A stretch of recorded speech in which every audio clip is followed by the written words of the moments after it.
Hey guys, this video is about the ice ignition I got put in my 1980 XD Ford Falcon Factory 302 Cleveland. Before I bought the ice ignition, I couldn't find anything online that showed me exactly what you get in the box and what it looks like in the car. So that's what the point of this video is, more of an overview than a review and not an installation video. A local garage put it in for me. They did a fantastic job. Right, that was all the paperwork, wiring diagrams, stickers, all the stuff you'd expect to get. Right, onwards to the spark plug leads, the 9mm Pro 100 series plug kit. Not predetermined, so you can cut them to whatever length you need. Ice ignition written on them so your buddies know what you got.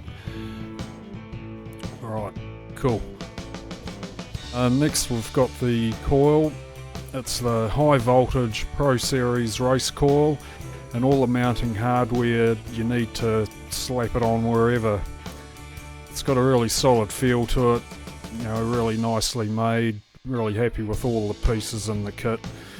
There's you know, a weight to them and a quality to all of it. Cracking stuff. Right, next we've got the distributor. Those astute viewers may notice that the box says Windsor. It is in fact a Cleveland. There was a muck up between the local shop and I. Nothing to do with ice ignition. Maybe it was I said it wrong or they heard me wrong. I don't know, but it's a Cleveland for sure. Really nicely made again. And if you want to get technical, it's the Billet 661 T6 alloy distributor. It'll fit in your Cleveland regardless of the shaft size. Check the frequently asked questions on the ice ignition website for an explanation of how that's possible, and yes, it is possible. The ignition control box is next. There's enough cable in it for it to reach from the engine bay into the cabin of the vehicle, where you'll need to mount it unless you've got a waterproof spot to put it under the hood. Mine's mounted in the cabin of the vehicle, which we'll see in a bit. We've got the 7A Street Series 1-step. They come in a 2 or 3-step if that's what you need. 16 preloaded push-button advance curves, built-in map sensor, signal LED, dedicated tack output. All you need in an ignition control box. Good solid construction like all this stuff. Them Aussie fellas know what they're doing. Alright, we've got the Edelbrock Performer inlet manifold. Won't really go into this too much, we'll just have a quick squiz at it. More want to talk about the factory inlet manifold that was on the vehicle. There it is. And to mount a 4-barrel to the what was factory a 2-barrel, you need to have that plate on it, and you can see the arduous journey the fuel has to go on to get down into the motor, and that's why it pays to get rid of the factory manifold and put in something like the Edelbrock Performer, which will allow the fuel to flow as freely as possible.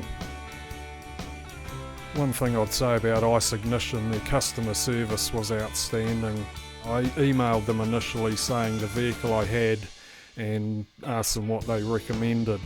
I ended up being called by the main guy, Michael, who answered all my questions and told me what was recommended for my vehicle, and it was just really fantastic service. Alright, so there's the ignition control box under the dash there. If you've got a centre console in your Falcon, I'm not sure that's the right place for it. I'm sure you'd find somewhere else. But that's where the guys put it. It's really good there, out of the way, no problem at all. Alright, we'll have a look at the installation under the hood. Kind of wish I'd given the rocker covers a bit of a clean up, but there you go. So there's the inlet manifold and the distributor, looking all new and shiny. We'll just follow the wires. So the coil mounted the left-hand shock tower there, and the wires going over there and down towards the firewall, and then going through the firewall into the cabin, down sort of, you can't really see it very well, but it's about in line with where the exhaust manifold comes out of the motor. The kickdown cable scraped a bit on the back of the manifold, and they had to grind a bit of that away, and I ended up, and it was still catching, and I ended up extending it about 1 centimetre, which worked perfectly. And so that's the installation. And once again, ice ignition were extremely helpful. You know, talking to the guy was just put all my questions to bed and made me, you know, jump in and do it. Alright, the car is running heaps better now, starts easily. It's hard to tell if it uses less petrol, but I'm presuming it does. It seemed to use quite a lot when I first got it. It's definitely improved the open road acceleration. Next mod would probably be extractors, but the next mission on her will be repairing the small amount of rust in the tailgate area. You know, I need to reset the rear leaf springs. Already got 2-inch blocks in, and she's still sitting pretty high. Lowered the front on Cobra Sport low springs. Right, cool, there you go.